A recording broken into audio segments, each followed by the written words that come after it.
Hello and welcome back to Arrive and Drive. My name is Johnny and we're back for another episode. But today I have a surprise for you. Or let's say I had a surprise for me, but it's not a good surprise, guys. Remember the last video we talked about the RX7?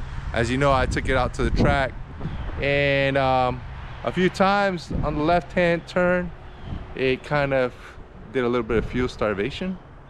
And well, I kind of went out there knowing I wasn't running a surge tank, and I broke one of the golden rules of RX7 and rotary stuff, and that's to make sure that the engine is always supplied with fuel.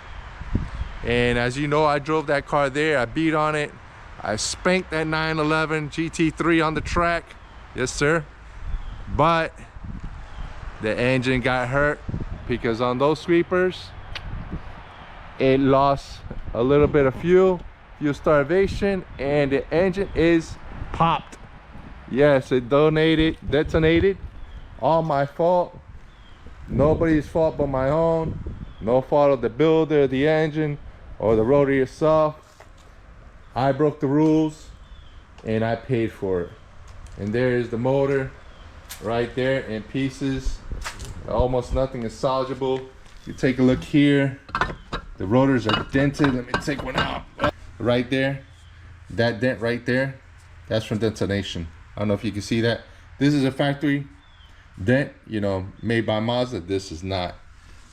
This rotor and the other rotor both are dented. So yeah, the assembly is not healthy. I have quite the mess. Me and the triangle of friends, we're all here taking this thing apart. Special thanks to Wayne, special thanks to Joey, Edgar, Pedro, Abby, all came here in support and to help. Joey had this thing on in like 3 or 4 hours. As you can see, there's nobody home right now. So I'm gonna take advantage and paint the engine bay. It can use some paint, so we could paint it. All new wiring. We went fuel tech. That way I could go E85. So yeah, that's where we're at. Interior, all in pieces. The Prestige RX7 is in pieces right now. Check that out. Oh, hold on, get you in here. Check that out right there. Look at that. That was done by my buddy Edgar. Custom made. There we go. Got the V mount out here. Water pump. Old meter and pump right there next to the hammer. It's a total mess. My garage never looks like this. It's a disaster. Parts everywhere. It's turbo over here with the 2 West gates. The old pan. Clutch. Gotta replace that clutch. Clutch is worn. And we got all these pieces here. Everything's labeled here. As you can see, everything is all labeled. That way it kind of makes it easier for it to go back and whatnot. Oh, old picture from back in 98 of the car. Check it out. Back in the day when I used to autocross it. That's how long I've had this car. Here you go again. So she's been around for quite some time. But yeah, sad to see her in this position. But that's the way the ball bounces. What can you do? So what exactly is fuel slush? All right, so when you have a tank, and we could probably use this, oil pan as an example. Or actually, let's just use this as an example right here where we have a little bit of coolant. So here's your coolant. Let's say this is our gas tank, right? This is our gas tank. This coolant is our fuel, right?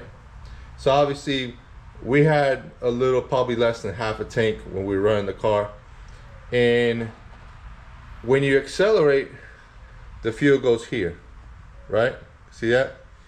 When you brake, the fuel goes this way. So we're turning left, the fuel is gonna go this way. See that? See how the fuel goes this way? Bomb, bomb, bomb. Now I said that the fuel pickup line is in the corner here, the left-hand side corner, the driver's side corner. So it doesn't pick it up. The pickup line does not pick up fuel, and it runs dry, and when it runs dry, they pop. So to give a kind of explanation of what happened, that's what happened. The reason why I didn't believe it was pop, although I should have known, it's because it drove all the way back. And I put gas, I started, so I assume it was okay, but it was not okay. So is it my fault, or is it the rotary's fault that it went? I take full responsibility. I knew that running the car without the surge tank was not a good idea, but I already had the track day already scheduled, and the Miata, we popped the engine on the Miata, so we couldn't take the Miata, and I wanted to go. And why not? I mean, I built the car for that day. Some of you guys might say, oh, it's a rotary, oh, it's not reliable, oh, la la la. Yeah, I hear it all the time. You know, I respect those who think that way. A lot of people, I've met a lot of people with really bad experiences. My experience has been good. This is my fault, not the engineering of the car or whatever. My fault. I should have had that surge tank in there, and now I got to pay the pipe. Still going to Deals Gap, probably in the Challenger. It won't be the same, but I don't know. We'll see what me and the guys can do to maybe get this one back. I don't know.